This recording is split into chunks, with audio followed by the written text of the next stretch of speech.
اور ہم نے نہ جانے کس خوشحالی میں آ کر کہ بھئی ہم تو لیڈر ہیں مسلمان دنیا کے، اور جو ہم بات کرتے ہیں وہ ہے کہ نا پل اباؤ پنچ اباؤ آر ویٹ، یہ والی بات ہے کہ ویٹ آپ کا ہے 40 کلو اور آپ ریسلنگ کر رہے ہیں 250 کلو گرام کے بندے سے۔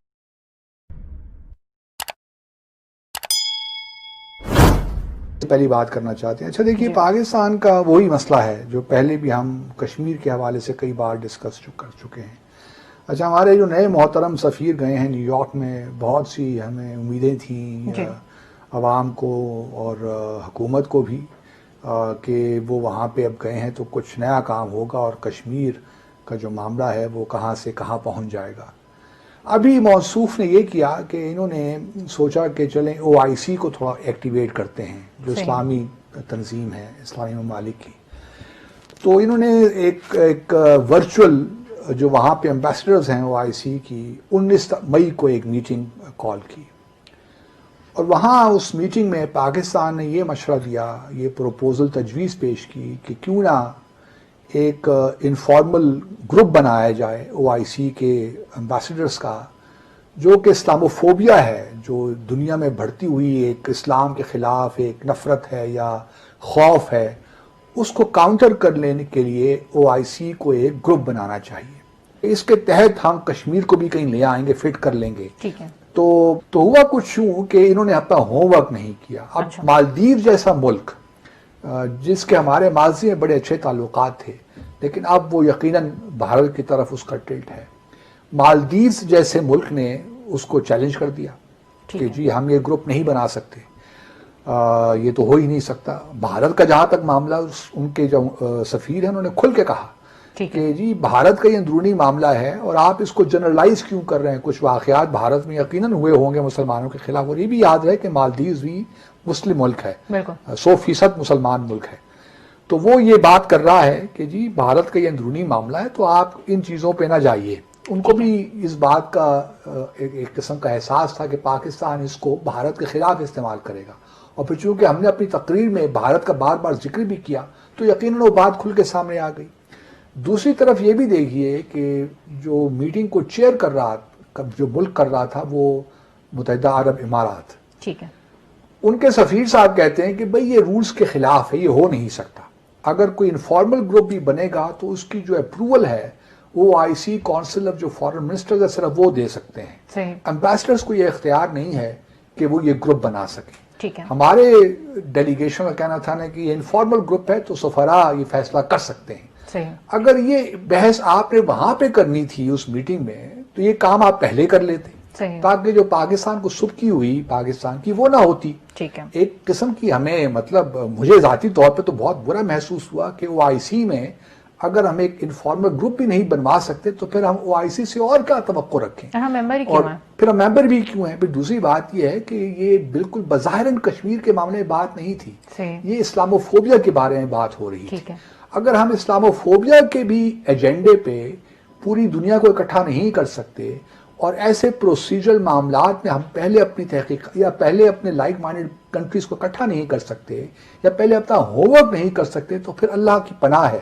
کیونکہ اگر فارن آفس اور ہمارے مشن جو UN اگر اس کا یہ حال ہے کہ ہم نے مثال کے طور پر جو ہمارا مشن ہے مالے میں مالدیوز میں، بھئی پہلے آپ ان کو بتاتے کہ یہ ہماری ایک پروپوزل ہے۔ اگر یہ پروپوزل آپ دینا چاہتے تھے تو آج سے تقریباً اگر چلیں 1 مہینہ پہلے نہیں تو 2 ہفتے پہلے تو ضرور آپ اس پہ کام کرتے ہیں۔ کمیونیکیٹ ہی نہیں کیا گیا بیچ میں کچھ نہ کہیں تو لیک آف کمیونیکیشن ہے نا، کہ آپ نے اپنے مشنز کو نہیں بتایا۔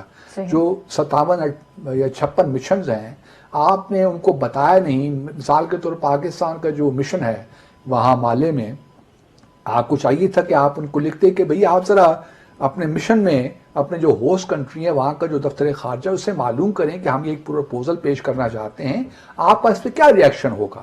اسی طرح آپ کو ابو دھابی میں جو آپ کا مشن تھا اس کو آپ لکھتے کہ بھئی آپ ذرا اپنے ہوسٹ گورنمنٹ سے تو پوچھئے کہ ہم یہ پروپوزل دینا چاہتے ہیں، آپ کا اس بارے میں کیا ریئیکشن ہوا، کیونکہ آپ پریزائڈ کریں گے، آپ چیئر کریں گے اس میٹنگ کو۔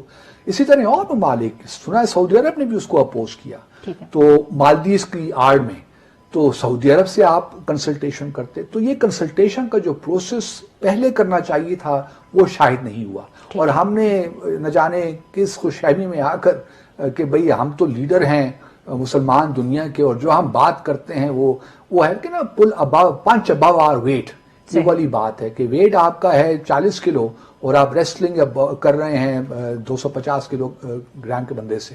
تو سارا معاملہ اس وقت یہی پہ ہے کہ اور ہمارے خاص طور پہ جو اس وقت مستقل مندوب کا ایک مزاج ہے وہ ہاکش ویوز رکھتے ہیں، is a very bright guy otherwise, لیکن اب کچھ ایج کا تقاضا بھی ہوتا ہے اور اس کے بعد کچھ یہ بھی ہوتا ہے کہ میں نے کچھ پرفارم کر کے دینا ہے، میں نے کچھ دینا ہے تاکہ لوگ ہمیں بھی بار بار وہ کرٹیسائز بھی تو ہو رہے ہیں کہ وہ کچھ کر نہیں رہے، تو وہ بھی بتانا چاہتے ہیں کہ کچھ تو میں دوں کہ پاکستانی عوام کو پتہ چلے کہ ہم کچھ کام کر رہے ہیں. لیکن کام اس طرح نہیں ہوتے، یہ پہلے بھی بلکہ انہی کے زمانے میں مجھے واقع بھی یاد آ گیا کہ 1994 میں 22 فروری 1994 کو بھارت کی پارلیمنٹ نے ایک قرارداد پاس کی کہ جو آزاد جموں اور کشمیر کا ہے، یہ بھی پاکستان آکوپائڈ کشمیر، انہوں نے ان کو کہا کہ ہمارا حصہ ہے اور جب تک ہم ان سے لے نہیں لیتے جموں اور کشمیر مکمل نہیں ہوتا.